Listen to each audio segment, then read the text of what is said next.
பாத்தீங்கன்னா 3 குட்டி ஆடு 3 குட்டியோட இருக்கு. இந்த 3 குட்டி இந்த ஆட்டுக்கு தான் 2வது ஈத்து. ஓகே. 2 கிடா மாதிரி ஒரு பொம்மரி. பால் சரம் மெயினான குட்டி. குட்டியை பாருங்க ஒண்ணுவோல வளர்த்துருக்கு பாத்தீங்களா. இந்த மாதிரி பால் சரம் உள்ள ஆடா பார்த்து வாங்கினோம்னா நமக்கு நல்ல லாபம். ஓகேண்ணே. பால் சரம் இல்லாத ஆடுனா குட்டி வந்து ஒண்ணுவோல வளர்க்காது.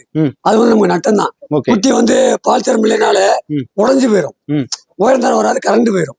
அதனால பால் சரமான ஆடா பார்த்து நம்ம செலக்ட் பண்ணி தான் வாங்கி கொடுக்கோம். பால் மடுவு நம்ம வந்து கேரண்டியா இருக்கும். குட்டி வளர்ப்புலையும் பாத்தீங்கன்னா இந்த மாதிரி நீளவாளமான குட்டியா இறங்கிடுச்சுன்னா சொன்ன ரேட்டு விற்கலாம்னு. 6 மாசம் வளர்த்தப்ப நல்ல துட்டு பார்க்கலாம். நல்ல லாபம். 3 குட்டி ஆடு. ஆமா 3 குட்டி ஆடு டக்கு டக்கு பெருகும்ல. Okay okay. என்ன இருக்கலாம் அந்த ஆடு? இதான் ஆடு அப்படிதானே? இதான் ஆடு. எத்தனை ஈத்து ஆடுனே இது? இது 2வது ஈத்து. 2வது ஈத்து தான். 2வது குரால் தான். குரால் தான். ஆமா 2வது. 3 மாதிரி என்ன மாதிரி சொன்னீங்க? என்ன 2 கிடா மாதிரினே. ஒரு பெண் குட்டினே. பெண் குட்டி. இந்த 2ம் செவல் மாதிரி 2ம் பாத்தீங்கன்னா புளியம்போர். இது 2 புளியம்போர் கிடா மாதிரி. இது வந்து பொம்மரி.